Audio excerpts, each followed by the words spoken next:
Assalamualaikum warahmatullahi wabarakatuh. Nama saya Muhammad Faris Afrabi dengan NPM 2308260034. Di sini saya akan menjelaskan tentang mind map yang saya buat tentang uretritis.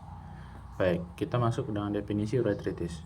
Uretritis itu adalah peradangan pada uretra, yaitu saluran yang mengalirkan urin dari kandung kemih ke luar tubuh. Penyakit ini paling sering disebabkan oleh infeksi menular seksual atau IMS, dan secara klinis ditandai dengan keluhan utama berupa disuria atau nyeri saat berkemih serta adanya sekret dari uretra. Adapun etiologinya, beberapa penyebab utama uretritis itu berkaitan dengan perilaku seksual.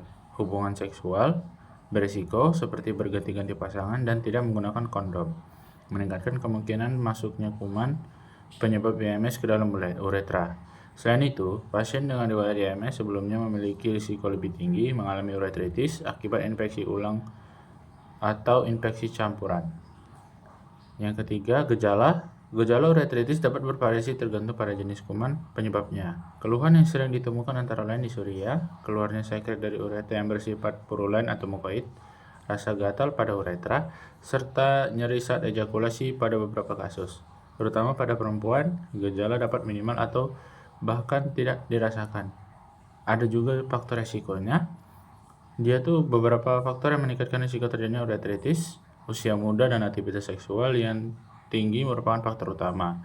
Selain itu, laki-laki cenderung mengalami gejala yang lebih jelas. Pasien dengan kondisi imunokompromis lebih rentan terhadap infeksi serta kebersihan genital yang buruk dapat mempermudah kolonisasi bakteri. Yang kelima, ada klasifikasi. Secara klinis, uretritis dibagi menjadi dua kelompok utama. Yang pertama adalah uretritis gonokokal yang disebabkan oleh Neisseria gonorrhoeae dan biasanya ditandai dengan sekret purulen serta gejala yang lebih berat. Yang kedua adalah uretritis non-gonokokal yang paling sering disebabkan oleh Chlamydia trachomatis, namun juga dapat disebabkan oleh Mycoplasma genitalium dan Ureaplasma orealiticum.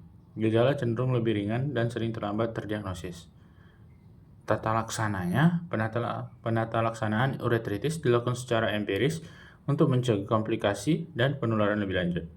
Pada uretritis gonokokal, terapi pilihan adalah ceftriaxone intramuskular dosis tunggal, sedangkan pada uretritis non-gonokokal, terapi yang diberikan berupa doxycycline 100 mg 2 kali sehari selama 7 hari, atau azithromycin dosis tunggal sebagai alternatif.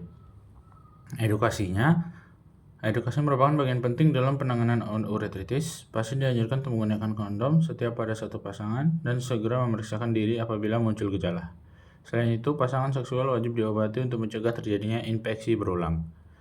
Kesimpulan yang bisa diambil, penata laksanaan uretritis harus didasarkan pada pedoman dan referensi ilmiah yang valid, sehingga diagnosis dan terapi yang diberikan tepat sasaran serta mampu mencegah komplikasi jangka panjang. Baik, sekian penjelasan yang bisa saya sampaikan. Kurang lebihnya saya mohon maaf. Assalamualaikum warahmatullahi wabarakatuh.